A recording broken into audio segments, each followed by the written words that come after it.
Ang kabayong bumalik sa apoy isang kwento ng utang na loob, katapatan at kabayanihan na nagpaiyak sa isang buong baryo. Habang tumatakbo ang mga tao palayo sa apoy, may isang kabayo na tumakbo papasok dito. Akala ng lahat nagpanik lang ang hayop.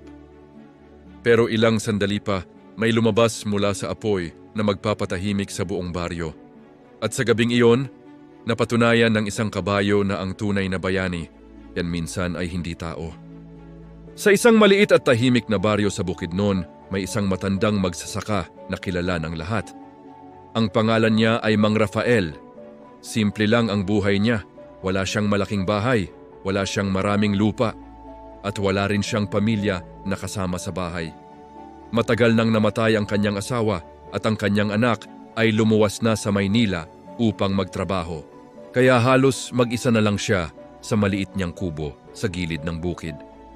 Pero kahit mag-isa siya, may kasama pa rin siya araw-araw, isang kabayo. Ang pangalan nito ay Kidlat. Para kay Mang Rafael, hindi lang basta kabayo si Kidlat. Isa itong kaibigan. Kasama niya sa trabaho, kasama niya sa paglalakad sa baryo, at minsan, parang anak na rin niya. Pero hindi alam ng marami sa baryo kung paano nagsimula ang lahat. Maraming taon na ang nakalipas, isang araw ay pauwi si Mang Rafael mula sa palengke. Habang naglalakad siya sa gilid ng kalsada, may napansin siyang kakaiba sa damuhan. Isang kabayo, payat na payat, may sugat sa paa, at halos hindi makatayo, mukhang ilang araw nang walang pagkain. Maraming tao ang dumaan doon, may mga tumingin, may mga umiling. Pero walang tumulong, may nagsabi pa nga noon, hayaan mo na yan, mamamatay na rin yan. Pero si Mang Rafael ay hindi nakaalis. Lumapit siya sa kabayo, dahan-dahan niyang hinaplos ang ulo nito. Tahimik ang hayop, pero nakatingin ito sa kanya. Parang humihingi ng tulong. Sa sandaling iyon, nagpasya si Mang Rafael. Hindi niya kayang iwan ang hayop na yon. Dahan-dahan niya itong tinulungan tumayo. Inakay niya ito pauwi sa kanyang maliit na kamalig. Pinaghugasan niya ang sugat, nilagyan ng gamot, pinakain ng damo at pinainom ng tubig. Araw-araw niya itong inalagaan. Minsan kahit wala na siyang makain, inuuna pa rin niya ang pagkain ng kabayo. Napansin iyon ng mga kapitbahay. Mang Rafael, sabi ng isa, parang mas inuuna mo pa ang kabayo kaysa sarili mo ah. Ngumingiti lang ang matanda. At least siya, hindi ako iiwan. Lumipas ang mga linggo.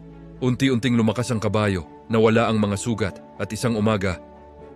Habang naglalakad si Mang Rafael papunta sa bukid, napansin niyang may sumusunod sa kanya. Si Kidlat.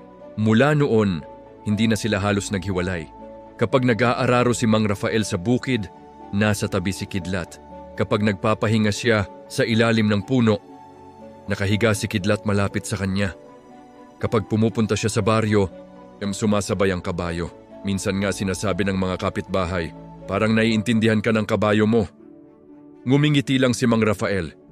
Siguro, marunong lang siyang magpasalamat. Lumipas ang mga taon, naging matanda na si Mang Rafael. Mabagal na ang kanyang lakad at madalas na siyang hingalin. Pero si Kidlat laging nasa tabi niya. Parang bantay, parang kaibigan, parang pamilya. Isang gabi ng tag-init, tahimik ang buong baryo. Ang mga tao ay nagpapahinga na sa kanilang bahay. Biglang may sumigaw sa malayo. Sunog! Naglabasan ang mga tao. Ang lumang kamalig sa dulo ng baryo ay nasusunog. Malakas ang hangin. Mabilis kumalat ang apoy. Nagkagulo ang mga tao, may nagdadala ng tubig. May sumisigaw, may umiiyak. Sa gitna ng kaguluhan, biglang nakawala si Kidlat sa tali at tumakbo siya, diretso sa direksyon ng sunog. Hoy, pigilan niyo yung kabayo! Sigaw ng mga tao. Pero mabilis si Kidlat, hindi siya tumigil, hindi siya lumiko. Diretso siyang tumakbo papunta sa apoy. Bakit papunta sa sunog yan? Sigaw ng mga tao. Akala nila nagpanik lang ang kabayo, pero nang makarating ito sa nasusunog na kamalig, bigla itong pumasok sa loob, lalong naguluhan ang mga tao. Baliw na yata yung kabayo! Ang apoy ay malakas, ang usok ay makapal.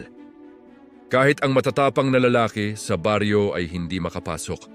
Pero si Kidlat, hindi nagdalawang isip, ilang segundo ang lumipas. Biglang may narinig silang mahina na sigaw mula sa loob. Tulong! Isang boses ng bata. Biglang nanahimik ang mga tao. May bata sa loob. Ilang sandali pa, lumabas si Kidlat mula sa apoy. May batang nakahawak sa kanyang leeg. Si Liam, 7 taong gulang na anak ng kapitbahay. Natrap siya sa loob habang naghahanap ng kanilang aso. Kung hindi dahil kay Kidlat, baka hindi na siya nakalabas. Napaluha ang mga tao. Ang kabayo ang nagligtas sa bata. May mga taong napahawak sa bibig, may mga napaluhod sa lupa. Pero may napansin sila. May mga paso si Kidlat. Nasunog ang kanyang balahibo at hirap siyang huminga. Lumapit si Mang Rafael, niyakap niya ang leeg ng kabayo. Salamat, kaibigan! Ilang araw pa ang lumipas. Unti-unting nanghina si Kidlat. At isang umaga, sa tabi ni Mang Rafael, dahan-dahan siyang pumikit at tuluyang namahinga. Ngayon sa baryo, may maliit na rebulto sa tabi ng kamalig, isang kabayo, at nakasulat sa ibaba, para kay Kidlat, ang kabayong bumalik sa apoy upang iligtas ang buhay ng iba. Ang tunay na kabayanihan ay hindi nasusukat sa lakas o laki.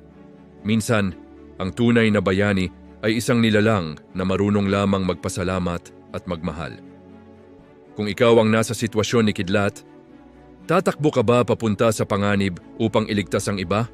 At kung may taong minsang nagligtas sa buhay mo, naipakita mo na ba ang iyong pasasalamat?